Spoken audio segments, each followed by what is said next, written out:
I'm here with Angelo and Jay. She's Hello, back. hello. She didn't I'm just leave back. us. We didn't kick her out. Mysteriously disappear. She said she was just going for cigarettes, and then I thought she'd never come back. The crazy Just like thing was Daddy. she came back and there's no cigarettes. What was she doing? Weird. Mysterious. Clearly not smoking, because that's a poor influence on the children. Also I bad wouldn't for her smoke voice. Anyway, I can't stand the smell of it. I don't mind the smell of wet tobacco. Tobacco? Like when it's like sort of being rolled, because my dad used to smoke and he used to like roll cigarettes, and I don't like the smell of smoking cigarettes at all, like burnt tobacco. But I don't know what it is, like the actual tobacco smell of it, like being I don't know, what do you call it, grains? The smoke. Leaves. It's not leaves. It's not like, because it's not whole, but like the bits. Anyways, I don't know. There's a good smell about that. It's I mean, like rich and earthy. So, I think the last time I was in a cigar lounge, there is something that smells particularly fragrant about cigars. Mm-hmm. Not cigarette smoke. Oh god, no. Cigarette smoke smells awful. Mm-hmm. True. Cigar smoke smells properly fragrant somehow. That being said, don't smoke. Yeah, please Yeah. don't smoke. It's not good for you. We're just Save that money romanticizing for your about gotcha the, rolls. yeah. We're romanticizing the idea of like the aroma, but in terms of the actual Romanticizing the thing, times when I was not 5, inhaling the secondhand smoke from my parents. and look how you turned out. Welcome to the Otafest podcast. I love you both, and I love you both deeply. All right. So, what happened while I was away? So much happened in the world. Too Holy much shit. happened. My As I God. recall, I'm As scarred. I recall, the internet had a lot of Yeah. big disruptions. Where were in the you? last You week. left us, and then the internet broke, and then it broke again. The internet had a week. My God. Just So- like me. It did. Ugh. I am the internet. So, yeah. Yeah, you are, Jay. Buy Jay. white computer cases. Jay, can you find me Facebook.com? Yes, it's on the internet. Oh, goddamn. So they fixed it then. Oh. Now, Yes. here's the thing. Very few of us really like social media. Very few of us like Facebook especially. That being said, I know it's Lots technically of stuff runs on their infrastructure. yeah, we're like a week late on it, but like the truth is like when Facebook went down for pretty much a day, at least in the Western Hemisphere, it screwed up a lot of things. It's not just I can't get into my Facebook and I can't see, people talk about crazy stupid stuff. It's logins and it's like anything associated, like people who are playing Pokemon Go and connect your stuff to via Facebook account, that's gone. And he's like, Okay. well, is that major? It's like, no, but it's like a major inconvenience because you have to remember it's also Instagram, WhatsApp, Messenger. So Nancy, you know how Yeah. when you try to integrate like a like button into a web page, there's the div Yeah. that you put where you want the button, and then there's like Yeah. the script link, and usually they say in the comments like, put this down at the bottom of the page to make sure that the Yeah. page loads, just in case the script has a problem still. Yeah, I'm Imagine- guessing a lot of devs don't actually do that.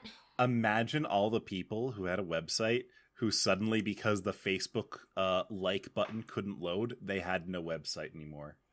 Yeah, basically, if you didn't know, the way JavaScript loads is that if it hits an error at any point, loading all of the JavaScript for the entire page, it just stops. Mm-hmm. So anything after that div, that like button, whatever, just doesn't work. So let's I let's think- roll it back a little bit Mm-hmm. and let's get on to So- what actually happened. Yeah, so after reading the breakdown of the postmortem, it sounds like they royally screwed up the BGP. Yes. What is a So- BGP? BGP stands for Border Gateway Protocol. Now, if you are someone like me or possibly Jay, that doesn't mean anything to you. Basically, what it does is when you type in facebook.com, something called a DNS server, a domain name server, Uh, The ATM translates machine. Facebook.com to the effective equivalent of their phone number. It's like Mhm. looking up the number in your contacts. But what Facebook did was they configured one of their servers that stands above DNS wrong. And so, as far as the internet was concerned, for like, what was it, 6 or 7 hours? It did not exist. Facebook.com did not exist. You could actually, someone saw that the domain was actually up for sale. Oh, Like, wow. It had been released because it was not in circulation. Like, you could not reach it didn't exist. Literally. I hope people actually tried to buy it and just lost their money. Because good luck. no. But No, they would have gotten a refund. yeah. But I heard that because not surprisingly, in order to access, like, the reason why this problem wasn't fixed earlier, even though technically it's like a big problem, but it's also like a technically simple problem in a sense. But after you update it, the one thing, you just have to send one more configuration change to do the one thing in the opposite direction. But the reason why it wasn't fixed earlier was because, again, these are all running on Facebook servers running the same protocols. So as an employee needing to authenticate yourself as like being like entering the system, whether it's like signing in for your shift or like doing anything at work, that whole system was gone as well. It could, like, you couldn't participate in that, I guess, like, in the system itself. So it was like they had to essentially break into their own stuff. The funniest thing to me is that they literally had to break in to their own data center. Mm-hmm. Yeah, I did find that rather amusing. All security and all safety protocols that they would normally have used, like anyone who works in an office or any, like, if you use scan cards or logins for anything, all of it was down. Egg that they had was in the Facebook basket. Yes. And it's not, like you could be like, well, that's dumb, or it's like, no, that's the way a lot of things I think work. Like, you don't. Being a large corporation, you kind of just you tend to put your eggs in your own basket, right? So it's not really a surprise. It's just a surprise to see that it actually happened. But I actually feel for the data center team because I have been in something of a similar situation before. Oof. Was it BGP or was it something slightly different? Did you do it? Extremely different, but similar in the same way that it resulted in our doors being inoperable. Oh, wow. Woof, woof, woof. The lucky thing was that I was locked inside. So we at least had someone around to be able to try to figure you only things had out. 4 hours of oxygen left. It actually took about 30 minutes. It was okay. But 4 hours At of least it wasn't oxygen. 6 to 7 hours. Once we tracked down the problem, I actually can't get into the details of the problem. Of course. But once we tracked down the problem, it was very easy.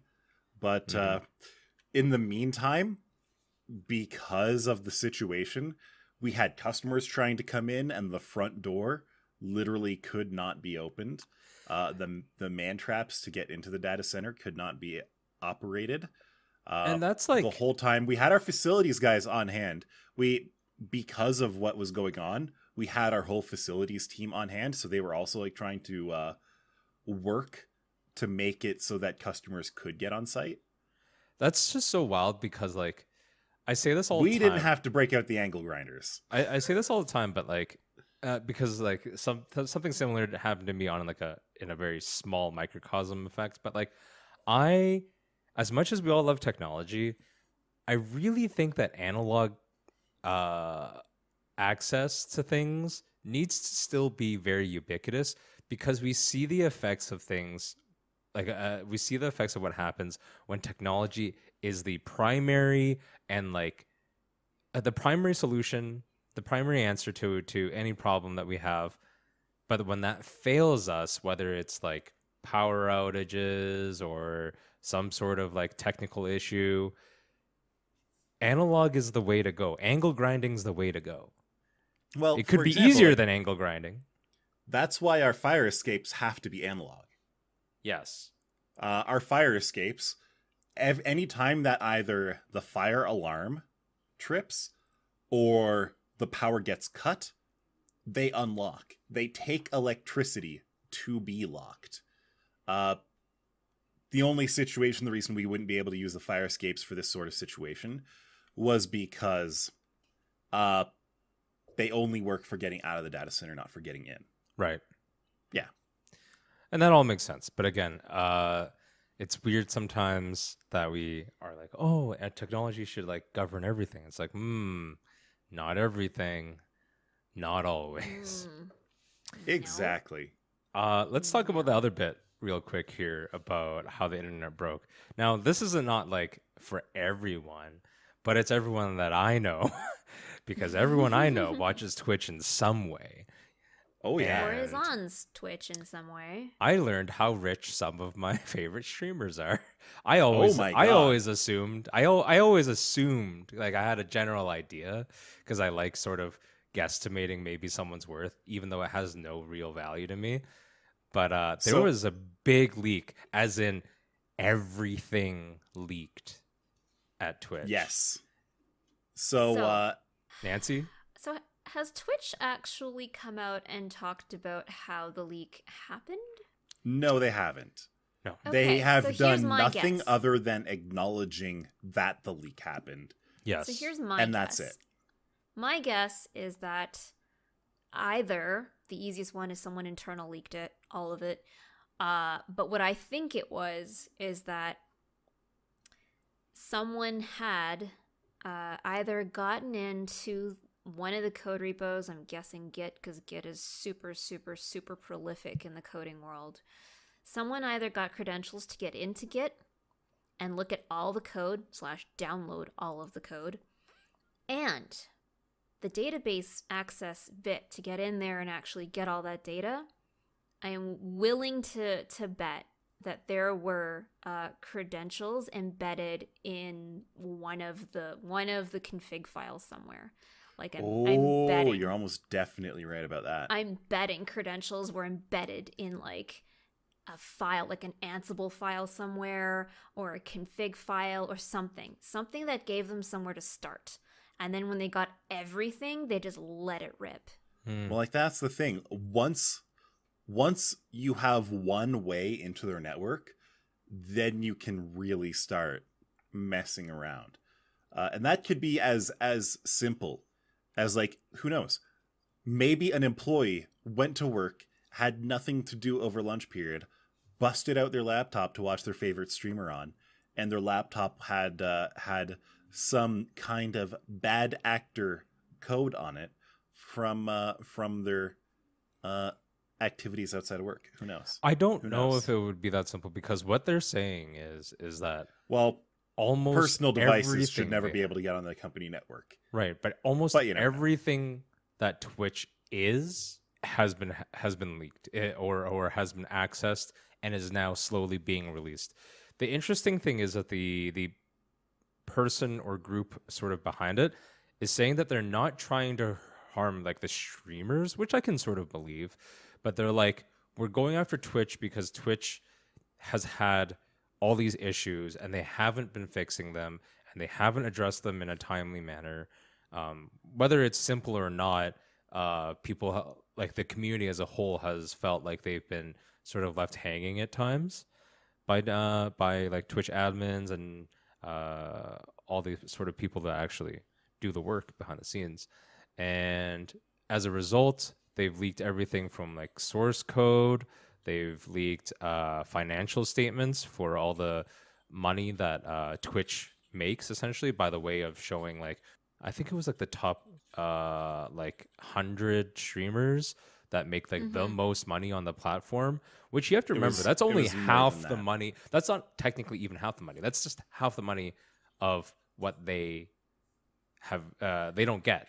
The other half goes to Twitch. The leaked earnings included subscribers and bits. Mm-hmm. It didn't include exclusivity deals. It didn't include obviously like Streamlabs or Stream Elements donations. People Anything who that make it merch only on the side included and all that stuff as the well. kind of public things. Mhm. Did we want to talk about like streamer earnings or anything? I mean, it's already like it's literally out there. I don't really think we have to talk about it so much as people can find it. It's not hard to find. the one thing that surprised me, yeah, was XQC making $750,000 a month when the next highest person was like 100,000 or something like that. I only learned that XQC was a person like today. So I knew XQC was popular on Twitch, but I've never looked at his numbers. And Charlie, Penguin Zero, there's a lot of different names he goes by. Moist Critical, that's the most common name. Right. He actually made this argument too. The subscriber count is basically public. You can take that number and multiply it by 2.5 Exactly. to get the absolute minimum of what they're taking home a month, basically. So it's not like nobody could have known this. Yeah, like I said, I already guesstimate. To me, I so for some of the names that I know about, or the ones that I actually follow that are bigger streamers that are on the list, I was big already streamers that I wasn't that far off from what I thought they were making as sort of a thing. I'm not going to name them, but big streamers that I watch that I knew were millionaires because they have said it. They were making like in some cases less than $100,000 a month, which la-di-da, less than $100,000. I'll take just south of $100,000 a month gladly. But it's I want to point out that like a lot of that, if anyone's really salty about 750, holy shit. Sure, I don't, like I said, I don't How know do all I the become streamers. Quebecois? I don't know all the streamers. I don't know how they all do their own business. But it's also important to remember that like this is just raw like capital, but it's not exactly take home in a sense. Like you need to invest in your own brand. You probably have merchandise. You have probably advertising deals. You have other work you have to put in, invest into. So it's like, yes, rich, but it's not a surprise because they're big entertainers. Like that's like being like, I'm surprised that Ryan Reynolds is rich. It's like, no, of course not. For some of these streamers, their taxes, their immediate income tax can be as high or higher than like 40%. Unless you live in like, I think Florida. Florida's an income tax free state. Because of the way that Twitch works, it's not exactly that easy. I don't even know how. I don't want to talk about it actually, but I was going to say I don't understand. I'm not sure how someone understand follows the U.S. tax code. Yeah, I barely even understand Canadian taxes. All I know is that I have a Canadian friend who's like, yeah, it's like 50% that I have to pay in taxes on this shit. Sure, but I just don't understand how a government can actually follow up on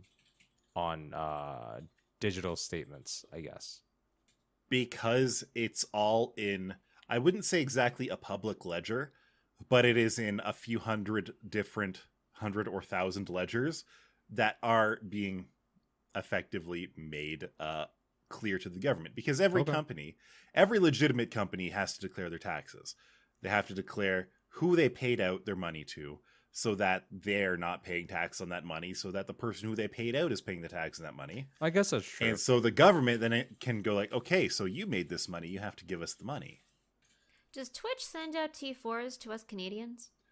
It's a different kind of page. It's not exactly a T4, it's the American equivalent, but you can use that with your taxes. You can basically include that kind of form as a tax, and like simple tax or TurboTax, any of them work with it. Right. So yeah, makes sense. At some point, that's being reported to some government body. Oh, it absolutely is. The government of Canada knows exactly how much you're making through Twitch. Aside from all the government talk and tax talk, some of the other stuff that was kind of interesting that has been leaked from Twitch is there's like they wanted to do some game distribution, so they have something apparently called like Vapor, which I don't think is a great name. No, that was a code name. I know, that but it's a code terrible name because even then it's a terrible name because it references Steam.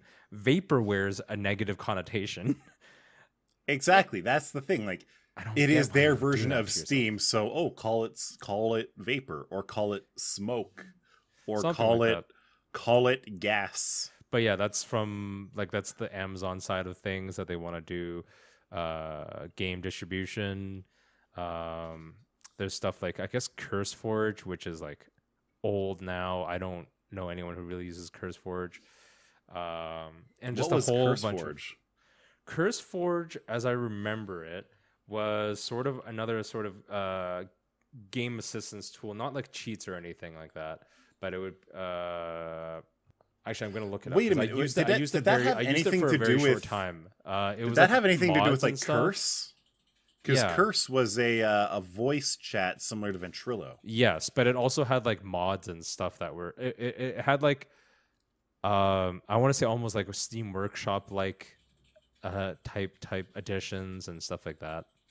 Damn. I don't know how to explain it other than it was sort of a third party. It was a thing. non-Steam, but yes, it had voice, because I remember some people back in like Overwatch times used to like really push that, and then some other thing. But yeah, like mods were a big part of the community. It's still up and around. It's just not nearly as big as they wanted it to grow. But yeah, What? stuff broke. This is kind of a self-defeating question, because we currently have the analog of Epic, but what would it take to beat Steam at their own game? Like, because Epic isn't doing it. Well, you'd need something with really high market. Epic's even penetration. pulling back on their sort of market model, because I don't really use Epic. Me neither. I know that they give a bunch of free games. I have too many games to play as it is. I don't need free games. I also just don't love some of the stuff they've done in the past. But I've heard that their free game model is sort of slowing down. It used to be like a free game a week, but now they're like sort of extending that over the course of like maybe 2 weeks or a month, which means they're sort of slowing down on that introduction model, I guess. Mm-hmm. If we look at the history of companies with their own launcher or storefront or things like that, there was like the EA with Origin. Is Origin still around, or did they kill it? I kind of remember it being kind of like EA dead. is still its own thing. I wouldn't call it dead. I would just say that it's because there's like I think there's a Then big there was subset the that uses Ubisoft it. launcher. So anyone who plays sports games is probably all over EA Origin. I'm just There's saying the that, Ubisoft launcher as well.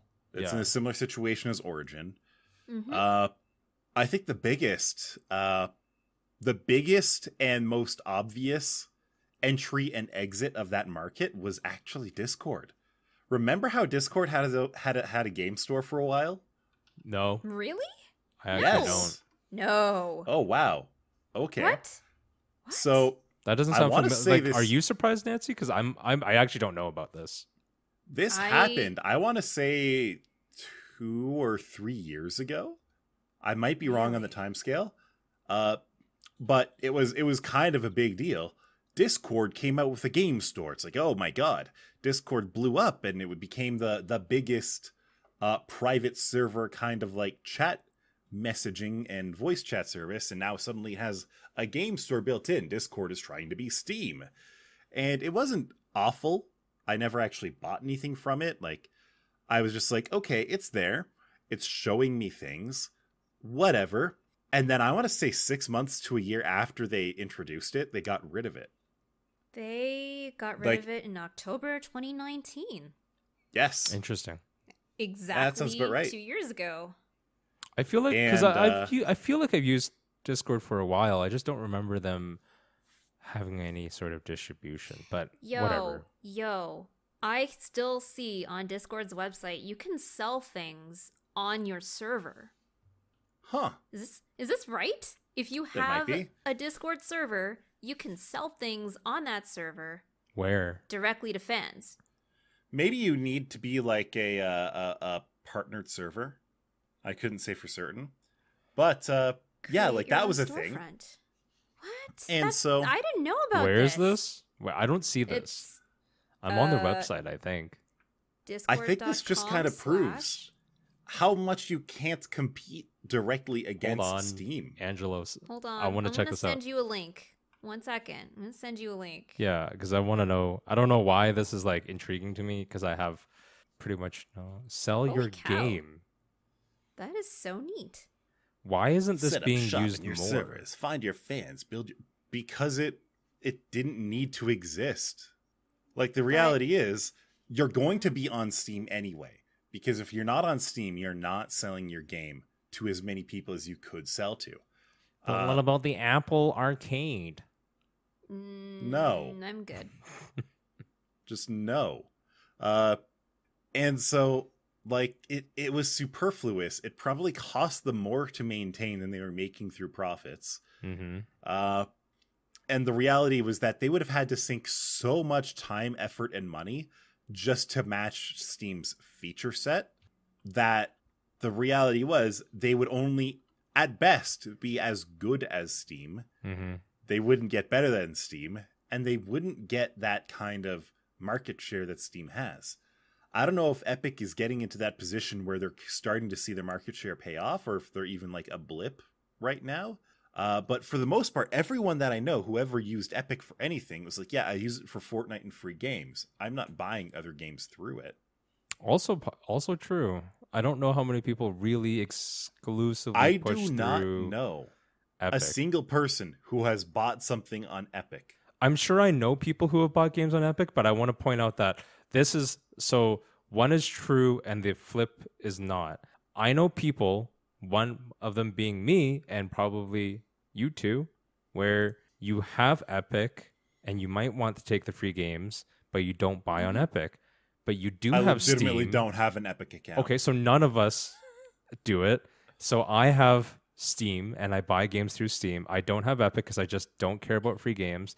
And I have other friends who do have Steam and they have Epic, but I only know that they really buy through Steam. They also do have like Xbox Game Pass, but that's sort of a different distribution system, so I can't really compare.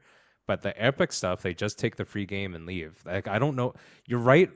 When I don't know if the flip exists where like people are like, I'm only on Epic because Steam doesn't do really free games. Every now and then there's like one or two free games. I'm only on Facebook games and I'm on Steam and Epic for but the flip doesn't exist. So that's actually really interesting. But also the other thing is that Steam has the most integrated, like it has its own like modding system for some games with Workshop. It has the Greenlight system for like indie games. I don't know if that's still a thing right now, but Greenlight was killed a long time ago. Yeah, now it's I think they called Steam Direct. That's what it is. Where it is, you pay us $100 and your game is on Steam as long as it doesn't break our TOS. Yeah. Mm-hmm. And if you sell $400 worth of stuff, you get that $100 back. Yeah. That's really interesting. Never really thought about it like that. I don't know if Steam has a very serious competitor now that you bring that up. Quite frankly, Twitch was smart to kill the Vapor project early on. To be fair. The other interesting thing about this leak is that even though the source code for Twitch was leaked, nobody in their right mind will ever touch that source code to try to use it to make a Twitch competitor. No, because you're going to get sued to the ground. Even if it wasn't getting sued to the ground, the reality is so much of what Twitch does is hardware and networking that if you have the source code, good fucking luck. That doesn't get you anything. Yeah. Just good luck. It's not enough. But yeah, the other part is you would get sued to the ground if you even tried. Mm-hmm. The only thing that the source code leak really does is that, unfortunately, it makes it so that hacks later on are more possible or easier to do because bad actors can pore over the code and see what's exploitable here. What can I work with? What are the ways in? So this is where I'm really worried about the hate raids, because once they find whatever Twitch has been doing recently to try and limit them, they're just going to find better ways around it. Because now they have the actual source code. They don't even have to ask questions like, oh, I wonder if this will work. I wonder if that'll work. And Twitch was doing so well before with being able to control them. Even before they had But now they'll have several other loopholes to get in. It's garbage. But it is the platform that we're on.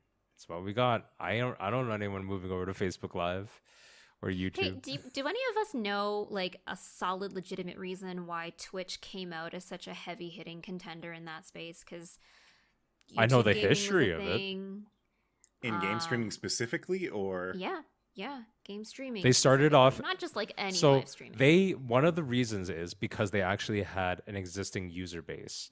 Way back, it used to be Justin TV.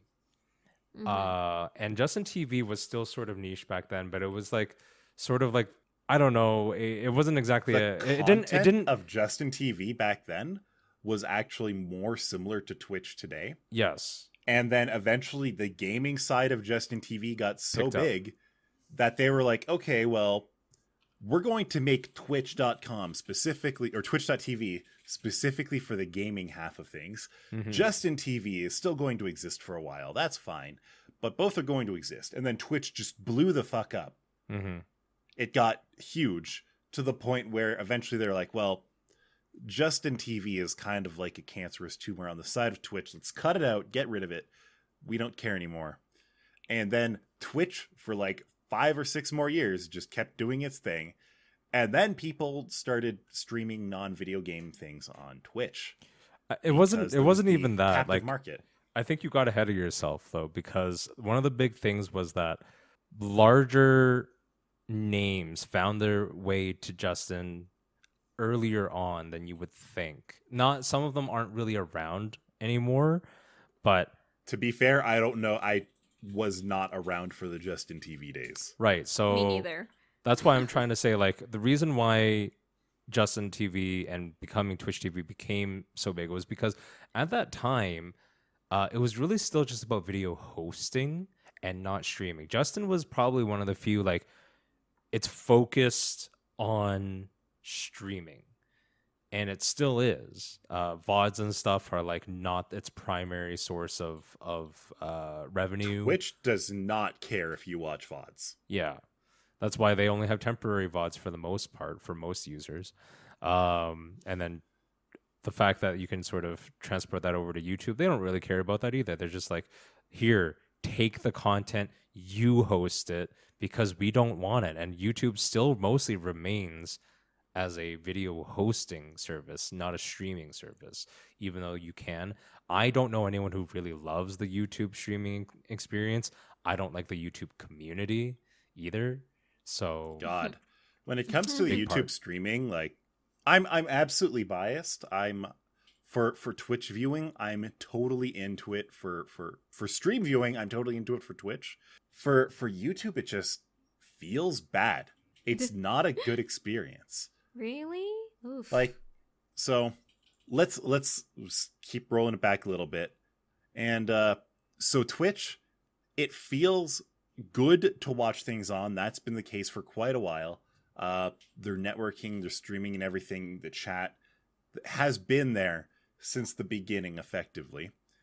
And the crazy thing about Twitch, especially now, it wasn't always this way, but especially now, it's so easy to spread your viewers around Twitch, to discover new people on Twitch, to find new things on Twitch, for people that you actively follow to push you in the direction of new content creators on Twitch, that it's a completely different, more cohesive, almost community-driven streaming platform where, let's say you like VTubers. You're watching a VTuber on Twitch, stream ends, they send you to their favorite VTuber or their friendly VTuber or someone. And so you find this whole another person you might never have watched otherwise. The algorithm might never have thought you wanted to watch otherwise. But because the person who was running the stream thought that their viewers might like them, you're seeing them now. And so, like, because of that, Twitch is really great, not only for watching, but for watching at any point in the day and for keeping on. Whereas YouTube, it feels very insular. Like, if you are trying to pay attention to a YouTube channel, especially for their live streams, it's difficult. Like, it's actively hard. I don't know if it's hard. I just don't try. So if they're not scheduling the live stream, if you're just going to YouTube to see, okay, what streams are live right now, from my perspective at least, I'm probably doing it wrong, but it's hard to pick out the live streams out from the actual videos. The only difference is that it says like live in the bottom left corner of the thumbnail. And sometimes when it says that, it's not live right now. That just means, oh, it's a scheduled live for later on. So I have to remember and come back for that. And then I go to watch it. Let's say I try to watch it on YouTube. Okay, I've got the chat on the right. I've got the screen on the left. But I want the screen to take up more of the space. I want to see the screen and the chat only. On Twitch, it's one button. It puts you into theater mode. You get both. Great. On YouTube, fuck you.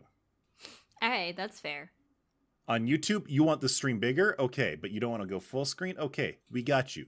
You click the bigger button, and it makes the stream really big, and then it puts the chat to the bottom and right of the screen, so you can't actively pay attention to both at the same time. Okay, well, so I click the full screen button. Okay, the video takes up the whole screen, and the chat is completely gone. You can't even scroll to see it. And there's going to be a lot of people who are like, oh, but the chat is just useless. You're here for the freaking stream. I'm here to bother the streamer.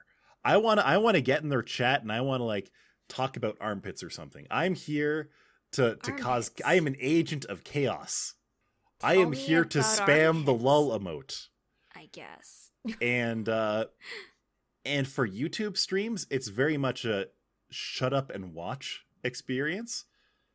Whereas with Twitch streams, it is a get the fuck in here experience. Like that. When I'm watching a Twitch stream, it feels like I'm part of it. When I'm watching a YouTube stream, it feels like it's just blasting me with frames. If you get me. Frames straight to the eyeballs. Yeah. Like, for one, I'm watching it. For the other one, I'm kind of like, I'm there in the stream. I am You're the engaged. chat. Yeah, you're engaged, you're participating. There's actual interaction happening between you and other viewers and the streamer. Yeah. Yeah. And Twitch just makes that work. Whereas YouTube, it feels like YouTube streaming does everything in its power to stop that from happening. YouTube streaming always struck me as more of we care about broadcasting, not so much about the two-way interaction. Yes. Yeah. And because of that, like, there are some streamers that I like that primarily stream on YouTube. Me and too. because of that, I straight up don't watch them as much as I'd actually like to. I end up watching them and don't pay attention to chat because they almost never answer or interact with the chat anyway, so I just close it. Yeah, usually on YouTube, the streaming culture is that they'll only interact with super chats. And it's like, well, what the fuck? I mean, I guess they're throwing me money. I should probably it's answer pay their to question. play. Yeah, a little bit. I totally see that. Yeah. And I mean, to be fair, like with the really big Twitch channels, if you're just typing in chat, the chances of you actually having any being read, that's also a difference between big Twitch channels and small Twitch channels. In big Twitch channels, usually I'm just spamming emotes. Usually I'm just like, oh, that was hype. Time to spam the hype emotes. Oh, that was poggers. Time to spam the whatever custom pog emote that I have. That was funny. Let's just LUL, whatever. Whereas in smaller chats, it's more like almost a direct dialogue with the streamer. It's kind of cool. Yeah, I think I prefer my streams smaller for that reason. They're comfy. They're comfy. I like doing the comfy thing. I like just having, three. Wait, you don't want to? Are you sure, or do you want to make $750,000 a month?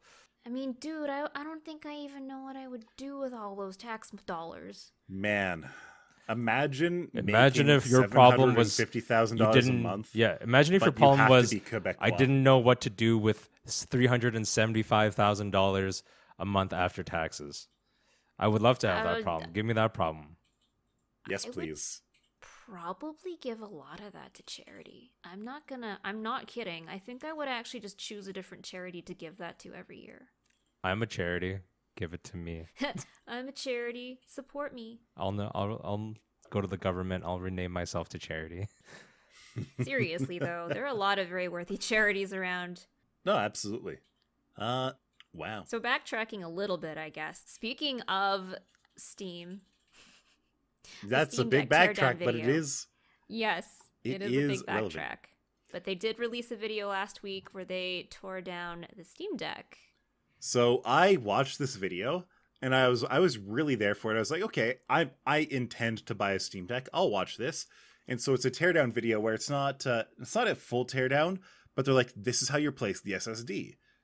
And that's immediately interesting because the base model comes with a 64 gig SSD. And they're like, oh, and this is also how you replace the joysticks. It's like, oh, so in the case of something like the Nintendo Switch, where the joysticks constantly break, and your solution is buy new $80 or $90 joysticks, Valve makes it so you just pop the back off, undo a couple screws and a ribbon cable, pop the new joystick in, and then you're back at the races. So Valve has made they have made it completely clear they don't want you taking apart the Steam Deck. They have said, yes, the SSD is replaceable. No, we don't consider it a user serviceable part. That sounds contradictory. It's not exactly, but it sounds contradictory. And this video, this teardown video that they posted, is full of that contradiction. And they even say it in the first minute. They're like, on one hand, this video is about how to take the Steam Deck apart and how to do these two things. But the main point of this video is why you shouldn't do this. And so they make a couple points, a little bit hyperbolic, a little bit not. They're like, oh, if you take it apart wrong, the battery could burn down your house and kill everyone you love and destroy everything that you have, and the world would end.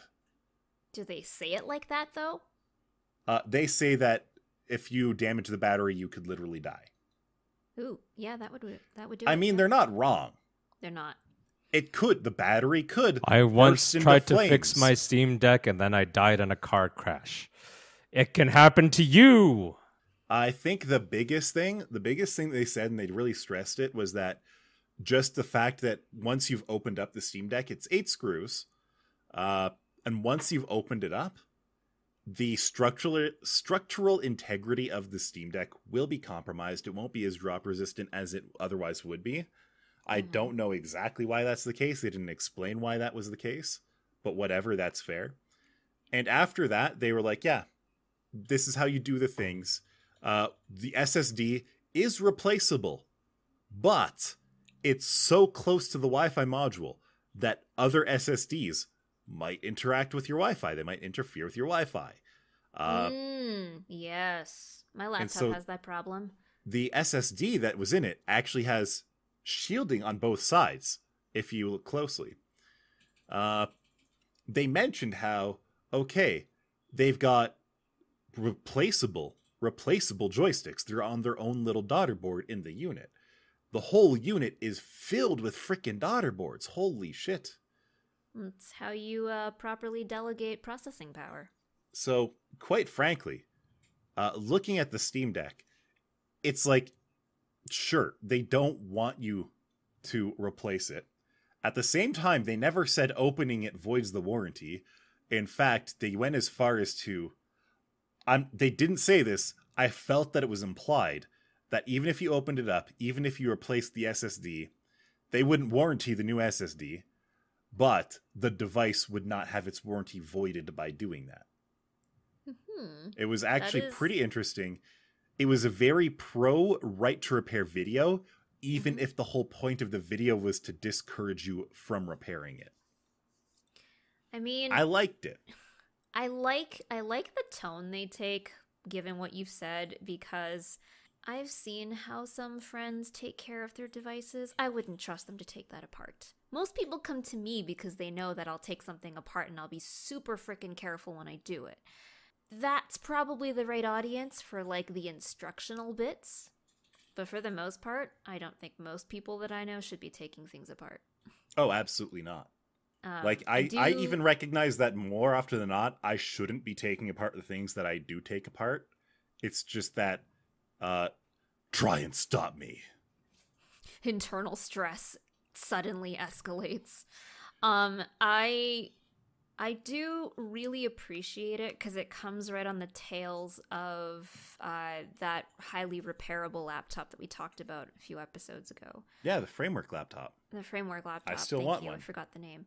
And I feel like the community that's around pro right to repair type issues, that whole community is always very, very supportive of helping you if you do have a problem and you're like, hey, I think my Wi-Fi chip just like burnt itself, but I have no idea which one it is and I want to fix it. How do I do that? And usually they also approach the topic with the same note. This is how you do it. But if you don't think you can handle fine like little wires like this and you don't have the tools, please go to someone who does. Yeah, and it's not usually... Sometimes people say it in a condescending sense. Usually it's in a supportive sense. Like, let's say, you have a desktop PC and you need to replace the graphics card or the power supply. There are going to be some really vocal PC enthusiasts out there who's like, oh, you don't know how to replace a graphics card? Huh, you pleb. Join the PC Master Race. Do this and that and the other thing. And I get good. Get good. No, that's stupid. Whereas I like to think that the majority of people would be like, okay, this is an easy thing to do. But if you're not comfortable doing it, I can show you how. Or if you're not comfortable with me doing it for you and showing you how, it might be worth taking to a store. But It is a thing that can be done. Yeah, totally doable, but here are all the risks. Yes. So I think I've mentioned it before, but I have a System 76 laptop, and those are sold specifically to be machines that run Linux. They offer you quite a few options to come pre-installed. You can ask them to install Pop! OS, or you can, ask them for like Ubuntu or Alpine or whatever you want. But the support articles for these laptops, amazing. They tell you how to open it, including every single screw diagram you could need, because they have a non-standard way of attaching the keyboard to the frame, and then also all the stuff stuck to that. And they tell you exactly how to do it. Non-standard in a good or a bad way? I haven't found it to be particularly bad. Just as long as you know what order to take the screws off, you're good. But it does kind of... It trumps standard logical, this is how I would attach a keyboard to the inside of a laptop, for me. But because they have very accessible articles on how to do that and where to find... Here's your Wi-Fi chip, here's the SSD, here's where the RAM slots are, and this is what you should be replacing it with, da-da-da-da-da-da. Very, very, very in-depth, with pictures and everything. It's very easy to do if you have the right screwdrivers and you are a very careful person. And I really like that. And I want more laptop providers to do that. And funny story, I will be moving to a Mac laptop to develop on soon. Oh, no. Goodbye. I have... no idea how to approach this. I'm not mentally prepared. I have not ever had to dev on a Mac Here's how you before. approach this. Build yourself a good desktop and virtualize OS X. I wish we had more time in the podcast today because I want to ask you guys about your thoughts on Windows 11. But you know what? This is a good spot to stop. I have none. You have none. I have no thoughts on Windows 11. I am not going to use Windows 11 anytime soon. That's fair. I couldn't tell you anything because I'm not looking into it until it is going to be given to me, and I will be like, sure, then I'll have an opinion. But there's no reason to really look into it for right now. Not until they make me. Those are valid thoughts. But good luck, everybody else. Good luck to everyone who is going to try, and I would like to hear your thoughts if you do manage to be one of the first early adopters to the officially released Windows 11. Yes. All and right. with that, we must bid you adieu. A what? See you next time. What's a do? Adieu. A 2. Gesundheit. Goodbye.